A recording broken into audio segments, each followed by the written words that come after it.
राधे राधे और इस्कॉन से आप शायद जुड़ी हैं। नहीं, मैं किसी से नहीं जुड़ी हुई, मैं अपने आप से ही जुड़ी हुई हूँ। तो कृष्ण भगवान को ज्यादा मानती हैं? ऐसा भी नहीं है कि कृष्ण भगवान को मैं ज्यादा मानती हूँ कि शिव जी की मैं भक्त हूँ। दिल्ली से मुंबई आना कैसे हुआ फिर? तो मेरा जो जन्म है वो अलीगढ़ में हुआ था और फिर मेरे माता पिता मुझे दिल्ली ले आए। न जाने, वो कहते हैं ना, जब भाग्य आपको कहीं पहुंचाना चाहता है वो सिर्फ आपके लिए सिर्फ मार्ग बना देता है।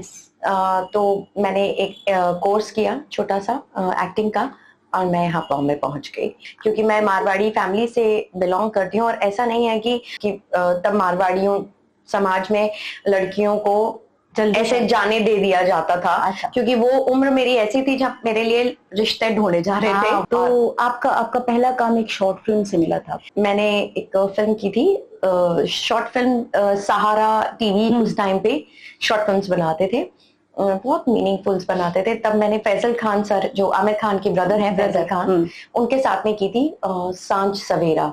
दिया और बाती कैसे मिला? दिया और बाती हम तो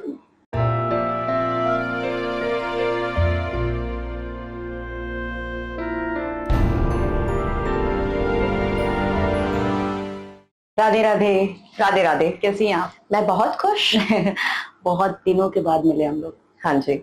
आई थिंक आपके घर पे हाँ, जन्माष्टमी, जहाँ कृष्ण जन्माष्टमी थी, है ना? आप राधे राधे और इस्कॉन से आप शायद जुड़ी हैं। नहीं, मैं किसी से नहीं जुड़ी हुई, मैं अपने आप से जुड़ी हुई हूँ। तो कृष्ण भगवान को ज्यादा मानती हैं? ऐसा भी नहीं है कि कृष्ण भगवान को मैं ज्यादा मानती हूँ कि शिव जी की मैं भक्त हूँ। ये राधे राधे मेरे मुंह पे कैसे चढ़ा वो मुझे खुद भी नहीं पता। वो आई थिंक उन्हीं की कृपा थी। वो कहते हैं ना, कृष्ण कृपा है तभी कृष्ण का नाम ले सकोगे। और तो उनकी कृपा हुई और मेरे मुंह पे ये चढ़ गया, और ये कैसे आगे बढ़ गया मुझे खुद नहीं पता चला। पर आपको मैं बता दूं कि मैं जहां से बिलोंग करती हूँ, बिहार में सिवान है, और आपको देखकर जो एक आप दिया और बाती सीरियल करती थी जी, है ना, और उसमें आपका कैरेक्टर मीनाक्षी था। मेरे गांव वाले, मेरी मम्मी सबसे ज्यादा खुश होंगे क्योंकि मेरी मम्मी की आप फेवरेट थी। अरे वाह। और मैंने आपको बताया भी था जब हम साथ में उमराव जान कर रहे थे जी, कि मेरी मम्मी आपकी बहुत बड़ी फैन है। तो कनिका जी, आप दिल्ली से हैं जी, और दिल्ली से मुंबई आना कैसे हुआ फिर? तो मेरा जो जन्म है वो अलीगढ़ में हुआ था और फिर मेरे माता पिता मुझे दिल्ली ले आए।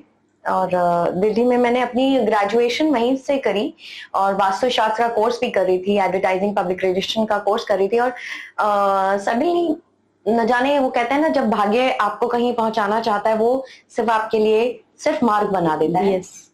तो मैंने एक कोर्स किया छोटा सा एक्टिंग का और मैं यहाँ बॉम्बे पहुंच गई। और किसी को जानती नहीं थी, पहचानती नहीं थी, बस ये जरूर पता था कि आगे कुछ करना है जीवन में, तो बस यहाँ पे आना हो गया। तो मम्मी पापा की तरफ से कोई ऐसा, क्योंकि मम्मी पापा भी दिल्ली में शिफ्ट हो गए थे? नहीं, अगर आप ये पूछ रहे हैं कि क्या आपको कठिनाइयां मिली कि नहीं मिली, तो कठिनाइयां शुरुआत से ही शुरू हो गई थी जब ये बोला गया कि मैं एक्टिंग कोर्स करूंगी, क्योंकि मैं मारवाड़ी फैमिली से बिलोंग करती हूँ। और ऐसा नहीं है कि उस टाइम पे, मतलब मैं 20-22 साल पुरानी बात बता रही हूँ कि तब मारवाड़ियों समाज में लड़कियों को ऐसे जाने दे दिया जाता था। अच्छा। क्योंकि वो उम्र मेरी ऐसी थी जब मेरे लिए रिश्ते ढूंढे जा रहे थे। वही। और मैं उस वक्त अपने माता पिता को कहा कि मुझे बाहर जाना है और एक्टिंग करना है और बॉम्बे जाना है, जहाँ मैं किसी को नहीं जानती हूँ। जरूरत थोड़ा थी उस चीज की, संदेह की कि ये कैसे करेगी। लेकिन वही है, बिना कठिनाइयों के मजा नहीं है जीवन में। तो कठिनाइयां तो थी, पर वो कहते हैं ना, यहाँ पे थी मेरा जीवन यहीं लिखा हुआ था। इसलिए भगवान ने अपनी तरफ से रास्ते बना दिए और मैं यहाँ पहुंच गई। तो मुंबई कब आई थी आप? देखिए, उसके हिसाब से आप मेरी उम्र का तकाजा नहीं, नहीं, क्योंकि हम उम्र का तकाजा लगाने पे जाए तो कोई अंदाजन ही बता सकता है कि आप इतने साल के, अदरवाइज कोई कंफर्म नहीं कर सकता। मैं आई, मैं 20.5 साल की थी, 20 साल की थी तब जब मैं यहाँ आई। ओके, तो आप ईयर नहीं बताइए। 2002 was the time। हाँ, 2002 में आई थी मैं यहाँ पर। क्योंकि मैं इसलिए पूछ रहा हूँ कि 2002 से लेके 2025 चल रहा है जी, तब से लेके आज तक में क्या क्या डिफरेंसेस देखे आपने? बॉम्बे सपनों की नगरी है। वो हर रात बदलती है और डिफरेंस ये हो गया है कि पहले इंतजार होता था कि यार 9 बज गए हैं, वो सीरियल लगा लो। हाँ। और अब ये है कि भाई पॉकेट में से निकाल के जब मन किया वो देख लो। यस, ये बहुत बड़ा फर्क आया है। हाँ। कि अब टीवी आपके घर में नहीं है, आपकी पॉकेट में पॉकेट है, एंटरटेनमेंट आपकी पॉकेट में है। तो मैंने तो एक ऐसा समय भी देखा है जब लोग रिपीट टेलीकास्ट देखते थे, लोग ये समय भी देखा है कि यार कल का एपिसोड मिस हो गया तो कितना दुख होता था। हाँ। पड़ोसियों से पूछते थे यार कल क्या हुआ था यार, बता तो दो जरा। तो मैंने वो समय भी देखा है टीवी का। तो आपका पहला काम एक शॉर्ट फिल्म से मिला था आपको? हाँ, मैं जब आई थी तो मैं ऑडिशंस दे रही थी। पहले तो पता ही नहीं था कि ऑडिशन देते कैसे हैं, पर समहाउ वो एक अलग किस्सा है। हाँ। मैंने एक फिल्म की थी, शॉर्ट फिल्म, सहारा टीवी उस टाइम पे शॉर्ट फिल्म्स बनाते थे, बहुत मीनिंगफुल्स बनाते थे। तब मैंने फैजल खान सर, जो आमिर खान के ब्रदर हैं फैजल खान, उनके साथ में की थी सांझ सवेरा, उनकी डॉटर का रोल किया था। ओके। तो वो मेरा फर्स्ट ब्रेक था जब मैंने पहली बार। कैसे मिला आपको ये? क्योंकि कोई जान पहचान का नहीं था। एक दोस्त मिला, हम कहीं कैफे पे बैठे थे, कहीं वो मिल गए, दिल्ली के थे। उन्होंने बात करी, उन्होंने कहा कि वहां चले जाओ, वहां ऑडिशन हो रहा है, वहां चले जाओ, वहां मिलने चले जाओ। तो बस एक आस में मैं वहां चली गई। वो डायरेक्टर को, उषा दीक्षित, मुझे आज भी याद है, वो डायरेक्टर और राइटर थी। उनको बस मेरा मासूम चेहरा बहुत अच्छा लगा, और कि गोरा रंग है कुछ चाहिए, और फैजल खान की डॉटर लग रही है, और ठीक है ज्यादा डायलॉग्स नहीं है, ले सकती हूँ मैं इसके। बट उन्होंने जब मुझे कास्ट किया, उसके बाद जब छोटा मोटा जो भी परफॉर्मेंस करने को मिला तो उन्हें बहुत अच्छा लगा, उन्होंने मुझे सराहाया। तो वो आप में भी, आपको भी कॉन्फिडेंस हो जाते हो आप कि हाँ मैं कुछ कर सकती हूँ। पर किस्मत अच्छी थी ना कि आते ही अच्छे लोग मिले, अच्छे लोगों का मिलना। तो नहीं आते ही तो सबसे पहली चीज बॉम्बे में आने का बाद आपकी जो कठिनाइयां शुरू होती हैं वो काम की नहीं होती हैं, वो रहने खाने पीने की होती हैं। आप कहाँ रहोगे, कहाँ खाओगे, कहाँ पियोगे, कैसे, आप किसको जानते नहीं हो, कहाँ चले जाओगे, वो दिक्कतें ज्यादा होती थी। बट वो करते करते प्रभु की कृपा थी और होता चला गया काम। दिया और बाती कैसे मिला? दिया और बाती हम तो बहुत साल निकले, बहुत अच्छे अच्छे शोज लाइक कहानी घर घर की, लिपस्टिक, इंडिया कॉलिंग, राजा की आएगी बारात, और काफी मतलब इंटेलेक्चुअल शोज भी करे थे, जैसे खाना खजाना किया था। मतलब उस टाइम पे पर आपको जितना फेम मुझे लगता है कि दिया और बाती की मीनाक्षी से मिला। दिया और बाती, दिया बाती वो होता है ना, एक एक्टर की लाइफ में एक रोल ऐसा आता है जो एक छाप छोड़ जाता है। वो मेरे लिए दिया और बाती था। दिया और बाती मैं ऑडिशन किसी और का देने गई थी। और वहां मिस्टर सुमित मित्तल बैठे हुए थे और उन्होंने मुझसे कहा कि उन्होंने मुझसे बात की कि ऐसा ऐसा एक शो आ रहा है, आप ये शो करेंगी? तो मैंने कहा हाँ जरूर करूंगी। तो मैंने कहा तो आपको ऑडिशन चाहिए? उन्होंने कहा नहीं, मैं इस ऑडिशन से काम चला लूंगा। और विद इन 5-6 डेज मैं तो भूल भी गई थी उस बात को। उनका फोन आया कि ऐसे ऐसे एक मॉक शूट करना है चैनल के साथ में। मॉक किया और उसके बाद में बस कहानी चल पड़ी। हम लोग सीधा राजस्थान पुष्कर शूट कर रहे थे। अच्छा, पुष्कर में हुआ था सारा शो? स्टार्टिंग पुष्कर में हुई थी। अच्छा, उसके बाद फिर मुंबई। हाँ। पर दिया और बाती में जो आपका कैरेक्टर था वो नेगेटिव था, मतलब नेगेटिव प्लस कॉमेडी, कि हाँ घर में कुछ आग भी लगाती है, कुछ कॉमेडी भी करती है, वैसा वाला था एक्चुअली। ये रोल ऐसा लिखा नहीं गया था, लिखा वो बिल्कुल नेगेटिव की जो घर में आग लगाती है और जिस तरह की चुगली कर देती है वो। लेकिन मुझे ऐसा लगा कि इसमें कुछ ना फ्लेवर होना चाहिए। गाँव वाली है, पढ़ी लिखी नहीं है, तो वो मैं एक्चुअली वो आईब्रोज रेस करने वाला और वो सब करने वाला मैं काम ऑलरेडी कर चुकी थी। सो एज एन एक्टर वो मेरे को भी चैलेंजिंग लगा। जो शशि जी थी, राइटर थी, उन्होंने मुझे कंप्लीट फ्रीडम दी। मेरे डायरेक्टर ने मुझे फ्रीडम दी कि हाँ तुम करके दिखाओ। तो वो उसमें मैंने थोड़ा सा जैसे कहते हैं ना गांव का जो मासूमियत होती है, जो बड़ी नहीं होती है, मुंह बनाना और ऐसे कर देना, अलग अलग तरीके से अपनी फीलिंग्स को पूरा फेस पे ले आना, और थोड़ी सी कॉमेडी जो लोगों को मजा भी आए, तो वो क्लिक कर गई। और फिर तो पर जितना हमारे तरफ के लोगों ने दिया और बाती को देखा, काफी कम लोग थे जो जिन्होंने आपके कैरेक्टर को ऐसे, वो उनकी सहानुभूति जो होती थी वो हमेशा जाती थी संध्या की तरफ। और आपकी तरफ अरे इसने कुछ किया होगा, ये चुगलखोर है, ऐसे है वैसे है, तो कभी आपने सोचा था कि मतलब ये, या फील भी किया होगा कि जो नेगेटिव कैरेक्टर होता है वो एक्चुअल में बहुत ही पॉजिटिव होता है रियल लाइफ में, जैसे कि आप हैं? कभी ऐसा आपकी लाइफ में इंसिडेंट हुआ है कि सामने से कोई बात कर रहा है, उनको पता नहीं है कि आप ही हैं और आप ही के बारे में बात कर रहा है, अरे यार मीनाक्षी ने ऐसा कर दिया था, गलत किया, ये किया, वो किया, कुछ नेगेटिव बातें? नहीं, ऐसा तो कुछ नहीं हुआ, क्योंकि भगवान की कृपा है कि चेहरा लोग पहचानते ही हैं, और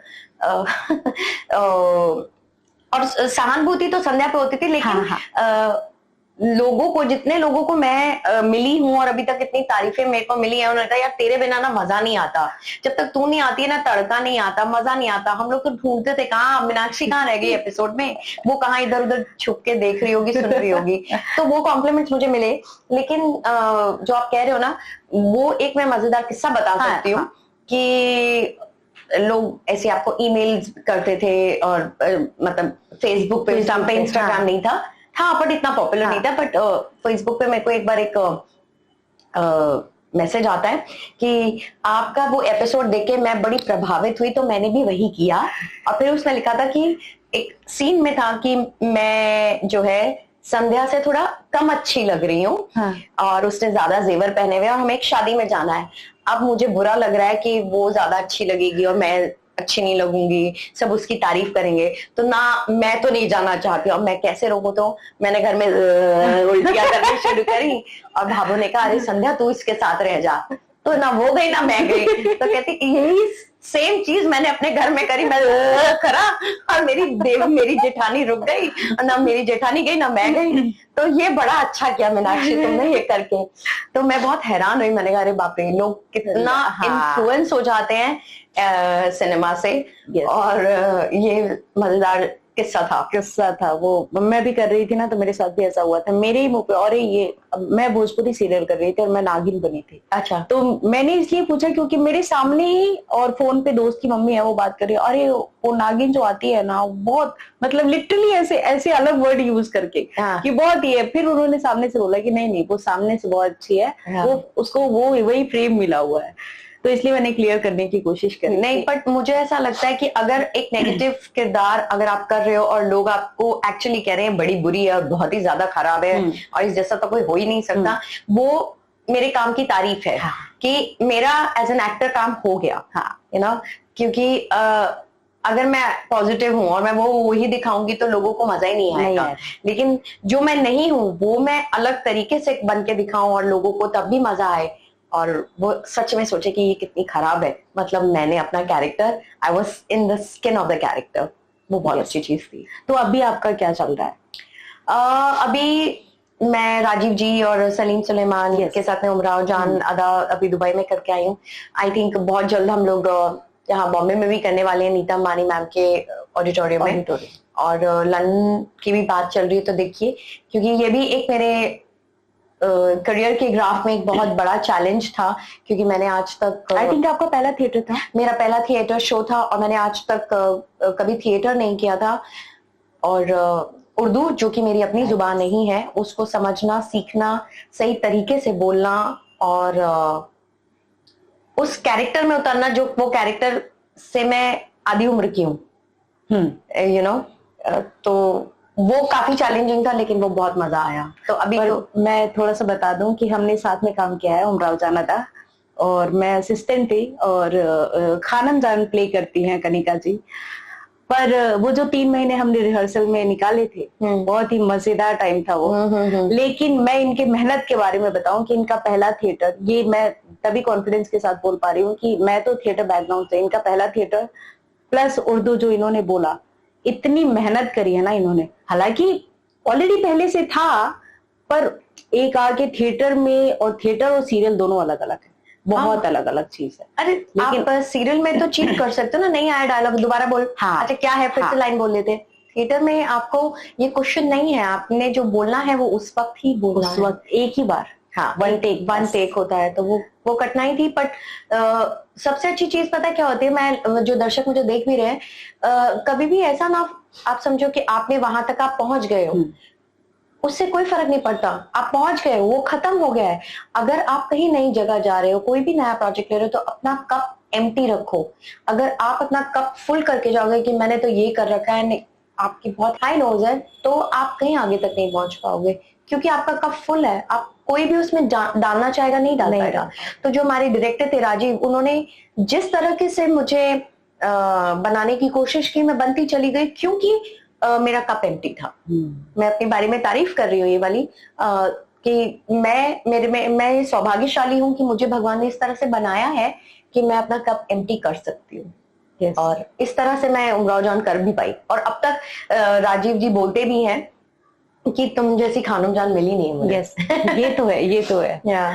पर एक डाउट है, जो दिया और बाती में आप प्रेग्नेंट हुई थी, हाँ, तो वो काफी सारे लोगों का है कि वो रियल में आप प्रेग्नेंट हुई थी, हाँ, या फिर वो ऐसे आर्टिफिशियल? नहीं, बिल्कुल ये था कि एक्चुअली शो चला 7 साल। 7 साल एक बहुत लंबा सफर है। 7 साल एक ही जगह पे रहना और एक ही कैरेक्टर करना, उसमें दिया और बाती हमें, मेरी शादी हो गई, मैंने नच बलिए भी कर लिया, मेरा बेटा भी हो गया था, तो काफी लंबा सफर रहा मेरे लिए, बहुत चैलेंजिंग भी था। और मैं प्रेग्नेंट हो गई, और मैंने अपने प्रोड्यूसर्स और राइटर्स को बोला कि भाई मैं तो अब I am on my family way, I can not take this forward.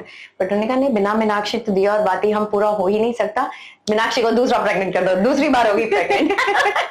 तो they were so comfortable, I was also comfortable कि मैं, और सब मेरा ध्यान रखने के लिए हैं, और जब कैरेक्टर भी डिमांड कर सकता है वो कर सकता है। तो वो मेरी 9 महीने प्रेगनेंसी तो मतलब शो में ही, रियल में ही थी, और मेरा बेटा वही सेट पे ही, लिटरली सेट पे ही पैदा हुआ है।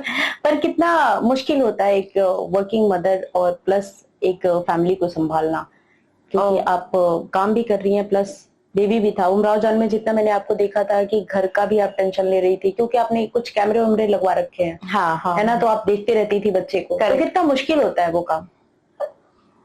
खैर मुश्किल तो मेरे लिए कुछ भी नहीं है, सिर्फ चैलेंजिंग था, क्योंकि आई थिंक मैं सिर्फ मेरा बेटा नानक सिर्फ 12 दिन का ही था, तब मुझे वापस सेट पे जाना पड़ा। मुझे सिर्फ, मतलब आप टोटल मुझे 15 दिन की छुट्टी मिली थी, तो बहुत मुश्किल होता है 15 दिन में रिकवर करके दोबारा से परफॉर्म करना, और आपकी परफॉर्मेंस में ऐसा होना चाहिए कि कुछ लो नहीं दिखना चाहिए, जो ऐसा नहीं होना चाहिए कि आप किसी चैलेंज से निकल रहे हो और आपकी पर्सनल चीज नहीं आनी चाहिए। तो चैलेंजिंग था, बट भगवान की कृपा थी, चलता चला गया। क्योंकि बच्चे का ध्यान रखना, काम का ध्यान रखना, घर का ध्यान रखना, अपनी सेहत का ध्यान रखना, और उसके बाद में आपका परफॉर्मेंस खराब नहीं होना चाहिए। और ऊपर से उस टाइम पे आपका वजन इतना बढ़ जाता है कि इतने लोग आपको ट्रोल करते हैं, बॉडी शेम करते हैं, उस चीज को भी अपने दिमाग में ना रखना, वो सारी चीजें थी। पर वो होता है ना, काफी सारे लोग होते हैं जो एक बार लेडी है वो प्रेग्नेंट हो गई, तो फिर उसका कहना होता है कि नहीं, अब तो मैं घर पे बैठ के, भले वो काम कर रही है लेकिन तब मैं घर पे बैठूंगी। तो वो इसलिए मैंने पूछा था कि आप उस चीज को अगर क्लियरिफाई कर सके क्या, कि जैसे कि कितना या तो अच्छा है काम करना या फिर बुरा है कि नहीं, अगर आपको आपका टाइम मिल रहा है। ये हर इंडिविजुअल पे डिपेंड करता है। देखिए बहुत बार होता है कि बहुत लेडीज को डॉक्टर्स कह देते कि नहीं भाई आप रेस्ट करिए, आपकी body is not so ready to go out.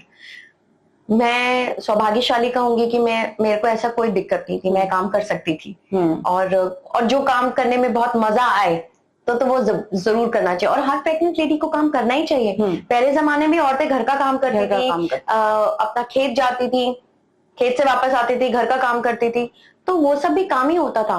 तो घर पे नहीं बैठना चाहिए, क्योंकि घर पे बैठ के तो बच्चा सुस्त हो जाएगा। तो मैं तो यही कहूंगी कि भाई काम करो, मजे करो, अपना जिसमें मन लगे वो जरूर करो। पूजा पाठ में कितना आपका यकीन रखना है? पूजा पाठ भी वही है, मन से ही होती है।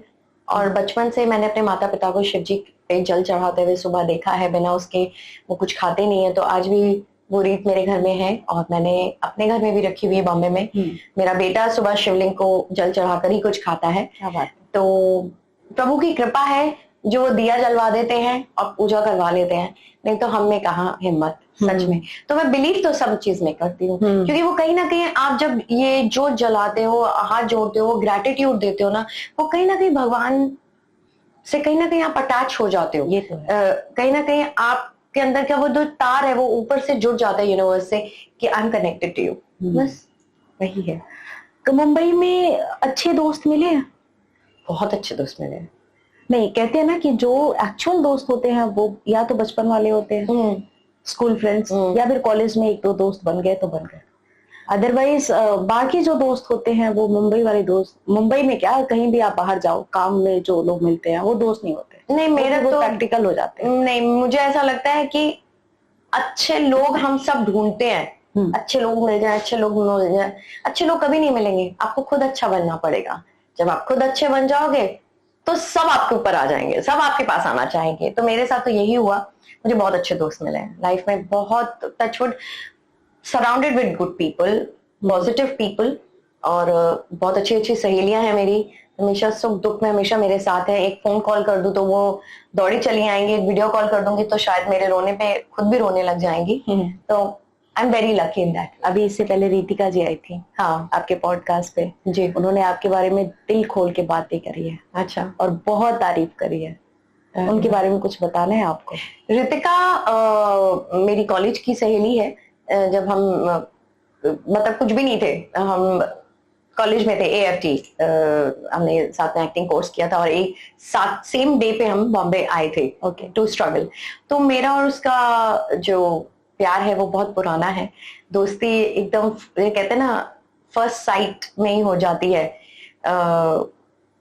और चंचल है वो बहुत ज्यादा, और बहुत प्यारी बातें करती है, किताबें लिख रही है। मैं उसकी मतलब सब में कोई ना कोई खामियां होती है, सब कुछ होता है, लेकिन मुझे लगता है दोस्ती तभी अच्छे से चलती है जब आप किसी को एक्सेप्ट कर लेते हो बिल्कुल वैसे ही, जैसे वो है इंसान, जैसे वो है उसको वैसे के वैसा एक्सेप्ट किया, ना प्लस ना माइनस। अगर कोई चीज में हमारे बीच में अगर कभी तनाव भी आया है तो मैंने एज अ फ्रेंड उसको जाके बोला है। ये नहीं कि इधर उधर चीजें कर दी, सामने जाके बिठाकर मैंने बात की है, ये है, अब इससे आगे कैसे बढ़ेंगे। तो आई थिंक वो दोनों अप्रोच बहुत अच्छी है। एक हमने एक दूसरे से वादा किया था कि हम कभी साथ में काम नहीं करेंगे, क्योंकि जब आप बिजनेस किसी के साथ करते हो ना तो दोस्ती कहीं ना कहीं खराब हो जाती है। बिल्कुल। तो मुझे लगा, मैंने कहा बिजनेस मुझे इंपॉर्टेंट नहीं है, मुझे तो इंपॉर्टेंट है, तो इसलिए हम बिजनेस साथ नहीं करेंगे, दोस्ती हमेशा कायम रहेगी। और बहुत दृढ़ निश्चय वाली लड़की है और बहुत मेहनत से आगे बढ़ी है और अलग अलग तरीकों से अपनी चीजों को देख रही है, और मुझे बहुत अच्छा लग रहा है। मैं हमेशा उसको यही बोलती हूँ कि I love to see you grow, please grow.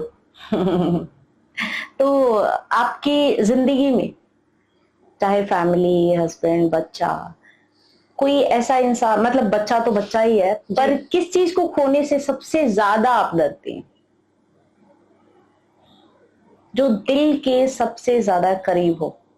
ये तो बड़ा कठिन प्रश्न है कि मतलब माता पिता, पति, बच्चे, घर परिवार, इन सबको खोने से डर तो लगता ही है, क्योंकि बहुत ज्यादा अटैचमेंट्स है, जो कि भगवान ओशो कहते भी हैं कि अटैचमेंट्स तो बिल्कुल नहीं होना चाहिए, लेकिन ये ना स्वाभाविक है, अपने आप आता है। लेकिन हर रोज मैं एक चीज तो कहती हूँ कि भगवान, ये आपका बच्चा है, ये आपका बच्चा है, इसके देख रेख आपको करनी है, मैं सिर्फ माध्यम हूँ, सिर्फ मैं अपने आप को माध्यम के नाम से आगे बढ़ रही हूँ, लेकिन वो जो ममत्व है आपके अंदर वो कैसे जाएगा? वो तो that's how you have been designed in that way।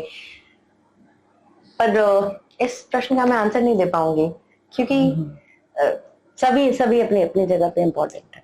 किसी एक को खोने से डर, मतलब सभी चीजों से है, डर नहीं है, वो तो पता ही है कि मृत्यु एक सच्चाई है, लेकिन ये है कि किसको कहूं कि इसके जाने से दुख नहीं होगा। हाँ, सभी प्रिय हैं, सब प्रिय हैं। बिल्कुल। आप ओशो को फॉलो करते हैं, और अभी आपने बोला कि हाँ, मैं ओशो सन्यासी हूँ। भगवान ओशो, भगवान क्यों? भगवान, उन्होंने शायद मना किया था कि भगवान मुझे मत बनाओ। कुछ लोग उन्हें भगवान कहते हैं, कुछ लोग नहीं कहते हैं, कुछ लोग ओशो कह देते हैं, कुछ लोग रजनीश कह देते हैं, है ना। कुछ कहते हैं कि बहुत करप्टेड है, कुछ लोग कहते हैं वो देवता है ना। तो वो तो लोगों के ऊपर है। जो आपको राह दिखाए, गुरु ही ब्रह्मा गुरु ही विष्णु गुरु ही देवो महेश्वरा गुरु साक्षात परम धर्मा तस्मै श्री गुरुवे नमः। इसका अर्थ मतलब है जो गुरु है वही प्रभु है, वही भगवान है। तो जो गुरु राह दिखाए वही प्रभु है, वही भगवान है। इसीलिए भगवान ओशो को हम भगवान, क्योंकि काफी सारे विवाद छिड़ते हैं इस पे कि भगवान मना किया गया था, उन्होंने खुद ही मना किया था कि एक समय के बाद उन्होंने कह दिया क्यों मुझे भगवान कह रहे हो, मैं वो भी नहीं हूँ, तुम उससे भी अटैच हो रहे हो, उस चीज से भी अटैच मत हो। वो तो ऐसे थे कि अगर आप उनके पास बैठ जाओ, सारी चीजें कह दो, फिर वो कहते थे जाओ अपनी दुनिया खुद करो, खुद आगे बढ़ो, मेरे पीछे मत पड़ो।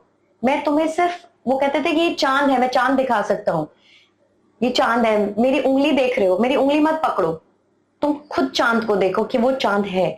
अब कैसे पहुंचोगे चांद तक, वो क्रियाएं मैंने तुम्हें बता दी है, लेकिन मुझसे अटैच मत हो जाओ। तो वो चीजें मुझे बहुत पसंद आई थी, और इसलिए उन्हें भगवान कहते हैं। गुरु है तो भगवान है। क्योंकि आप सीरियल करती हैं, सीरियल लाइफ कितनी मुश्किल होती है, क्योंकि मैं भी एक्टर हूँ और बाकी जो फ्रेंड सर्कल है या फिर आसपास के लोग हैं वो भी एक्टर हैं, तो कई लोग होते हैं जो मना कर देते हैं कि नहीं यार मुझे सीरियल नहीं करना। और ये आपने भी सुना होगा कि सीरियल लाइफ जो होती है बहुत कठिन होती है, टाइम का कोई शेड्यूल नहीं होता कि कब आना, कब जाना, कब सोना, कब खाना पीना, कुछ भी नहीं है। तो कितना कठिन होता है सीरियल लाइफ को मैनेज करना? बहुत ज्यादा कठिन, और अब तो बहुत ज्यादा हो गया, क्योंकि पहले क्या होता था ना, 5 डेज होता था या 4 डेज होता था, है ना, तो टेलीकास्ट के शोज नहीं होते थे इतने ज्यादा, 20-25 मिनट शूट करना होता था, डिफिकल्ट होता था उस टाइम पे भी। बट अब तो 7 डेज हो गया है, इतना कंपटीशन हो गया है कि आपको हर रोज ब्रेक थ्रू करना है, हर रोज कुछ ऐसा करना है, मतलब स्टोरी लाइन में इतना ज्यादा इम्पैक्ट आना चाहिए कि लोग हुक हो जाएं, वहीं रहें, कैरेक्टर को लार्जर देन लाइफ दिखाना है कि लोग वहीं पे आपको पसंद करें। तो कंपटीशन बहुत आ गया। पहले इतना कोरियन सिनेमा, जापानीज सिनेमा नहीं होता था। अभी तो मैंने स्टार्टिंग में ही बोला कि एंटरटेनमेंट पहले घर में टीवी पे एक होता था, अब जेब में है। अब जब चाहो निकालो, जौन सी चाहो सीरीज देख सकते हो, और जिस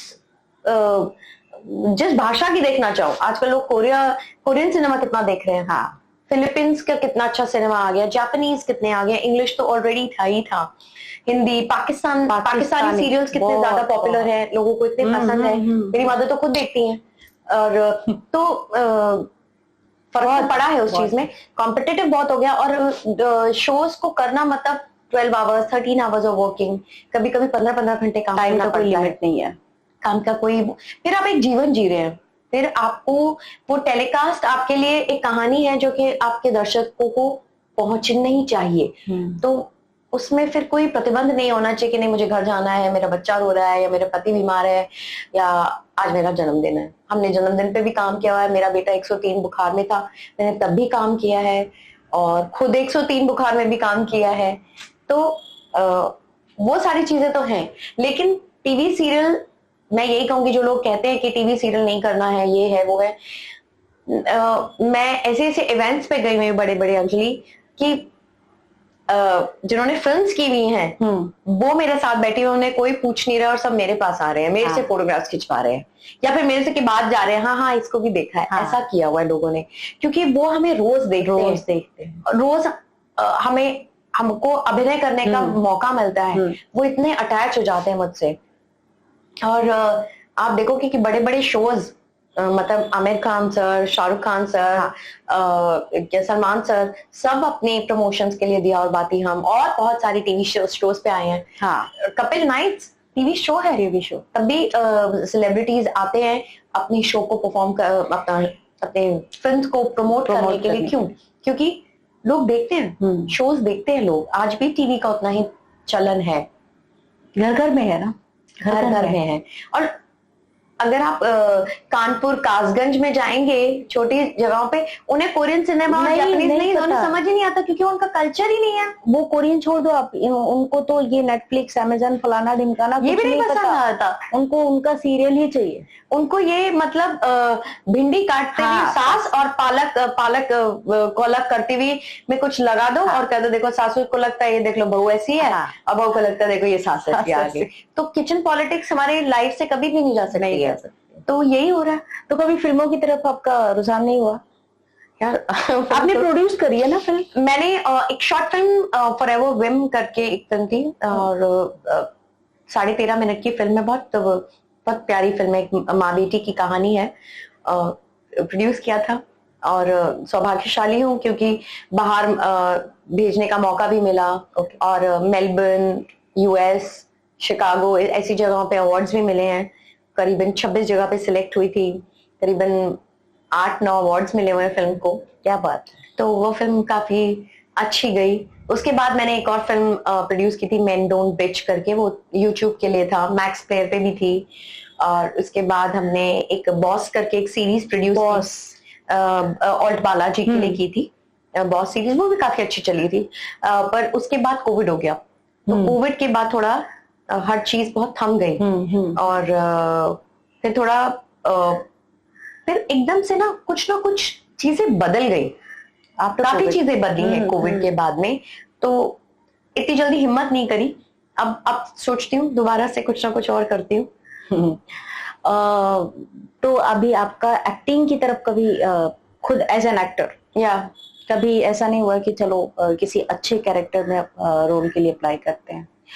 अभी मैं एक शो, 2 शोज की मेरी बात चल रही है, देखते हैं, क्योंकि अभी आप ना ऐसी जगह पे आ गए आप कुछ भी नहीं पिकअप कर सकते हो। यस, एवरी थर्ड डे मुझे कोई ना कोई फोन आता है, मैडम आज कलर्स का शो है, मैम जी का शो है, मैम इसका है, उसका है, Dangal to Shemaroo to everybody, touch wood, God is being kind that I get proposals. But जब आप एक ऐसी स्टैचर पे आ जाते हो कि आप कुछ भी नहीं ले सकते हो, इसलिए मैंने सोचा कि अच्छा वेट किया जाए, थोड़ा सा वेट। 2020 लास्ट टू लास्ट है 2023 में मैंने एक शो किया था, दिल दिया गल्ला, सब टीवी के लिए था। बहुत अच्छा शो था, बहुत मजेदार कलाकार थे, सारे बड़े एक्टर्स थे, और बहुत सुंदर शो था। कहानी इतनी सुंदर थी, और I was the main antagonist in the show.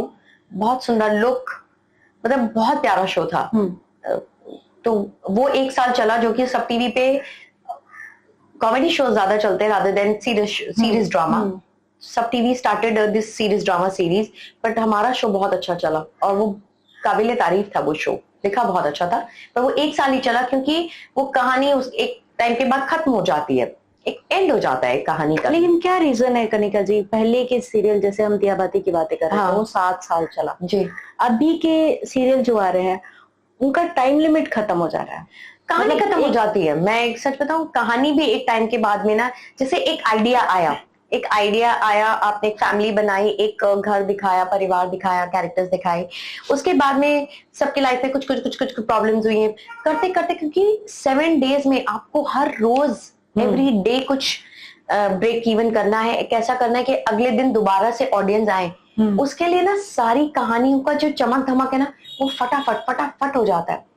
जो दिया और बाती थी ना, वो इतना सरल कहानी थी कि एक आदमी अपनी वाइफ के लिए स्टैंड हो रहा है। मतलब अगर माँ के लिए करे तो श्रवण कुमार, और बीवी के लिए करे तो जोरू का गुलाम। ऐसा क्यों? सिर्फ इतनी सी लाइन पे दिया और बाती हम पूरा शो था। बहुत ही सिंपल घर की कहानी, कि घर में आज टिंडे बन रहे हैं, और टिंडे कौन नहीं खाएगा? अच्छा, टिंडे क्यों बन रहे हैं? टिंडे कैसे बनेंगे? अरे बड़ी बहू को आते हैं क्या? छोटी बहू को कैसे मसाले वाले आते हैं क्या? इसी में पूरा एपिसोड निकल जाता था। लोगों को टिंडे देखने ही अच्छे लगते थे। हाँ। आज लोगों को आप टिंडे नहीं दिखा सकते। सही बात। क्योंकि लोगों को हर रोज कुछ ना कुछ एक्साइटमेंट देखने का इतना मन हो रहा है, और लोग हर रोज कुछ ना कुछ नया देखते हैं, तो उनको लगता है नहीं यार ये तो बहुत बोरिंग है, बहुत स्लो चल रहा है, छोड़ो यार। इसीलिए शोज बहुत जल्दी बंद हो रहे हैं आजकल। मेन रीजन वही है कि कहानी खत्म हो जा रही है। प्लस मुझे ऐसा लगता है कि जैसे आपने बोला कि आप प्रेग्नेंट हुई थी, एक बार प्रेग्नेंट हुई थी, फिर दोबारा जब आप नेचुरली प्रेग्नेंट हुई, तो कहीं ना कहीं तो बढ़ाया गया ना, आपके कैरेक्टर को बढ़ाया गया। तो वैसे भी अच्छी कहानियों को और जोड़ सकते हैं हम। लेकिन वही होता है ना कि लेकिन अगर ऑडियंस देख ही नहीं रही है तो प्रोड्यूसर और जो चैनल है वो आजकल चैनल भी इतना एंशियस हो गए हैं कि नहीं क्या होना चाहिए, क्विक क्विक क्विक, नहीं आ रहे रिजल्ट चेंज करो, नया लाओ, कुछ नया लाओ, सबको जल्दबाजी की पड़ी है। हाँ वो, और पता नहीं मुझे एज अ प्रोड्यूसर आप बोलो, एज एन एक्टर, जब कोई कहानी आप एज अ पिच करते हो तो लोगों को लगता है नहीं यार कुछ नया लाओ, कुछ नया लाओ। जब आप नया लाते हो तो लोगों को लगता है नहीं यार ये तो चलेगा नहीं यार, ये देखो वो देखो, वैसा कुछ ले आओ, ये ऐसा। तो अभी ना कोई बहुत जल्दी नई चीजों पे नहीं लोग कर पाते हैं, एक्सेप्ट नहीं कर पाते हैं, जो मुझे ऐसा लगता है। सर जो अभी आपने बोला कि कुछ अलग सा, तो फिल्मों और सीरियल में बहुत ज्यादा कंपेयर किया गया है और एक्टर में भी बहुत कंपेयर है कि नहीं सीरियल वाले एक्टर नहीं चाहिए अपने को, या तो थिएटर वाले लेके आओ या फिर जो फिल्म कर रहे हैं ऑलरेडी उनको लेके आओ, नहीं सीरियल वाले एक्टर नहीं होते। तो कभी आपको ऐसा सुनने को मिला? हाँ काफी मिला है कि नहीं यार ये तो बहुत एक्सपोज्ड है। हाँ। और नहीं यार टीवी के वाले, टीवी एक्टर, पता नहीं क्यों ये टीवी एक्टर, वेब एक्टर और फिल्म एक्टर, पता नहीं क्यों ऐसा डिफरेंशिएशन हो गया है। और ये शायद हम ही लोग करते हैं। जो बाहर की दुनिया में अगर जाओगे तो उन लोगों को एक्टर मतलब एक्टर ही है। अरे इस एक्टर को मैंने वहां पे भी देखा था, इस एक्टर को मैंने वहां पे भी देखा था, वो इस तरह से बात करते हैं। हमारी इंडस्ट्री में ही आप कह लो वो लोग इस तरह की बातें करते हैं कि नहीं टीवी एक्टर नहीं, टीवी में बहुत एक्सपोज हो गए, अरे टीवी बहुत नकली एक्टिंग करते हैं। टीवी में नकली एक्टिंग नहीं होती है। एक दिन में हम 16 मिनट 17 मिनट निकालते हैं, 8-8 सीन करते हैं, तो कहीं ना कहीं क्विकनेस आ गई है आप में। और सच बताऊं आपको, टेलीविजन एक्टर जितना ट्रेन्ड एक्टर है ना और कोई नहीं हो सकता। उसको लाइटिंग की पता है, उसको एडिटिंग पता है, उसको साउंड के बारे में पता है, और वो डायलॉग्स ना मिलने पे इम्प्रोवाइज भी खुद कर लेता है अपने डायलॉग को, क्योंकि वो हर रोज उस कैरेक्टर को जीता है। तो बहुत ही ट्रेन्ड एक्टर होते हैं टीवी एक्टर्स। लेकिन आप क्या कह सकते हो, ये लोगों की अपनी वो मेंटालिटी है, सोच विचार ऐसा है। लेकिन अभी ये ब्रेक थ्रू हो रहा है, बहुत सारे एक्टर्स हैं जो फिल्मों में और सीरीज में अच्छा काम कर रहे हैं, जो कि उन्होंने पहले टेलीविजन किया था।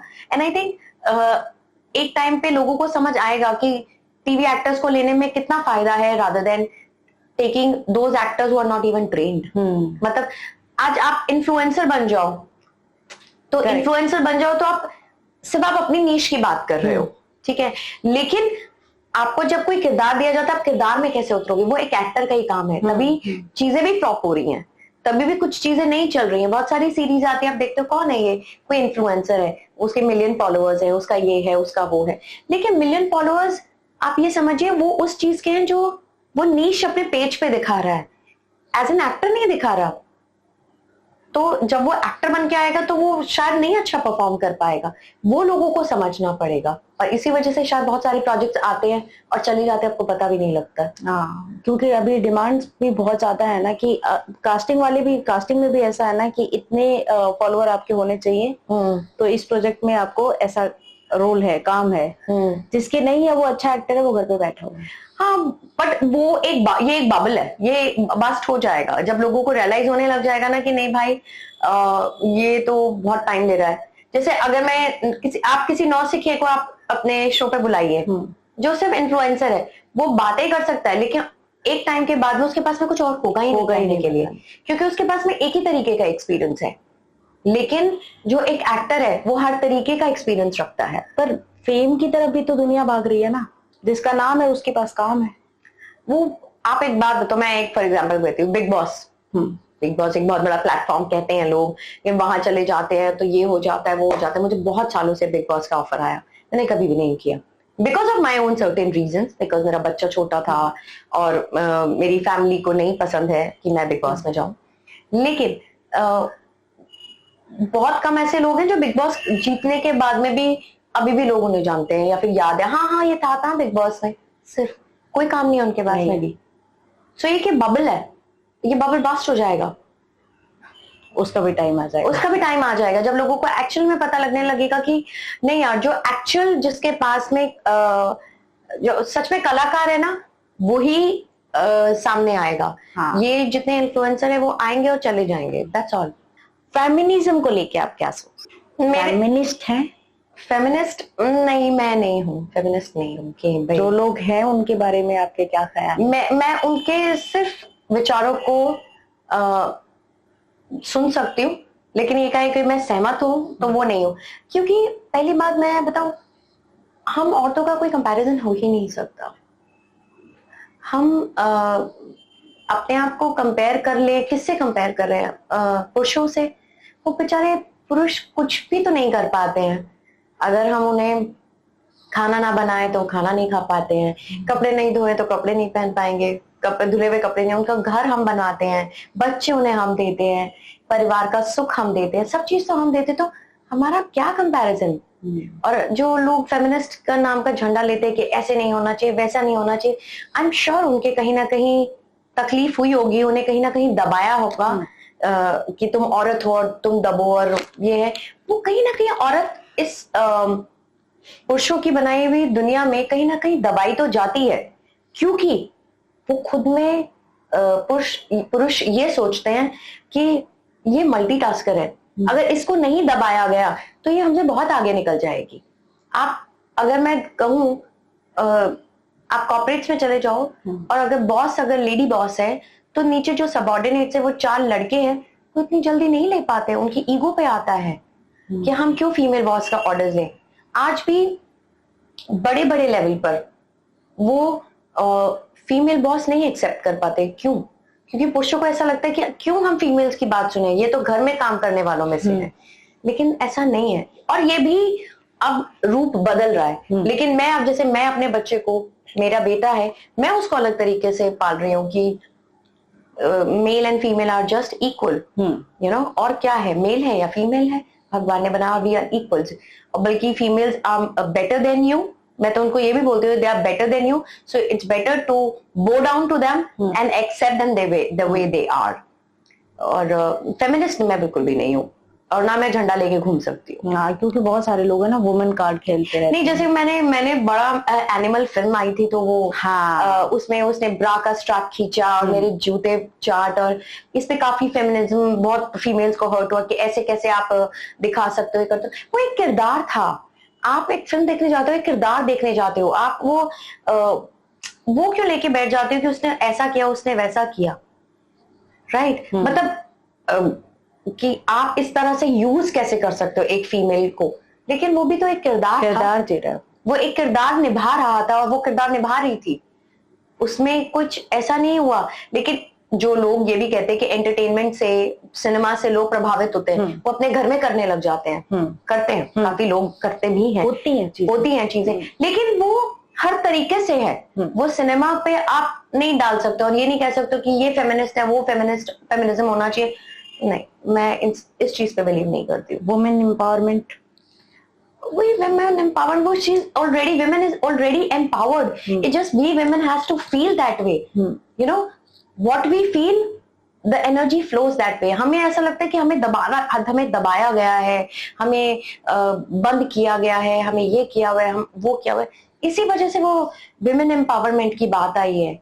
हम अपने में बहुत सक्षम हैं। शायद मैं इस वजह से भी कह पा रही हूँ क्योंकि मेरे को कंप्लीट फ्रीडम मिली है, या फिर मैंने वो फ्रीडम पे काम किया है कि मैंने अपनी फ्रीडम अपने आप ली है।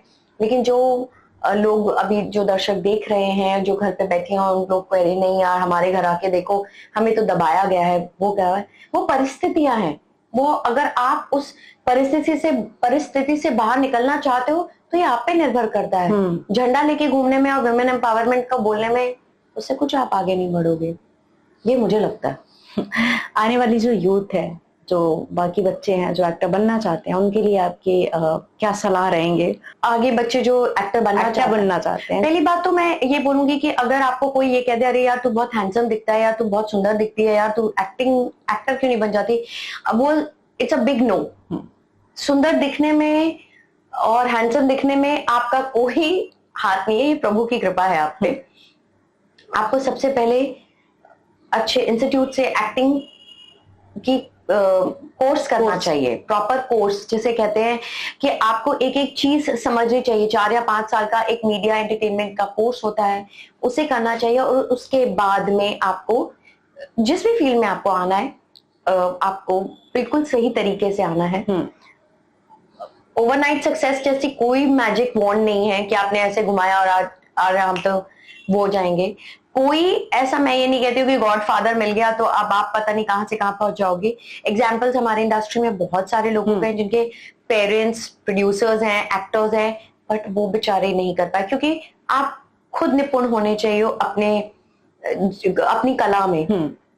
और सबसे चीज इंपॉर्टेंट चीज ये है कि डिसिप्लिन रखें, अपने ऊपर यकीन रखें, क्योंकि अगर आप अपने ऊपर यकीन करते हो तभी आप आगे बढ़ सकते हो, क्योंकि नीचे खींचने वाले लोग तो बहुत मिल जाएंगे, लेकिन अगर आपको अपने ऊपर यकीन है, अपनी कला पे यकीन है, तो आपको आगे बढ़ने से कोई नहीं रोक सकता।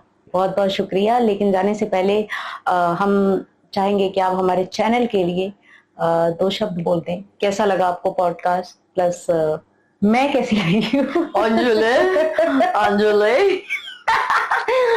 अंजलि नाम सुनते ही मुझे सुनील शेट्टी सर याद आ जाते हैं। अंजलि प्लीज यहाँ पे कट लगा देना, यहाँ पे बबल आ रहा है मेरा।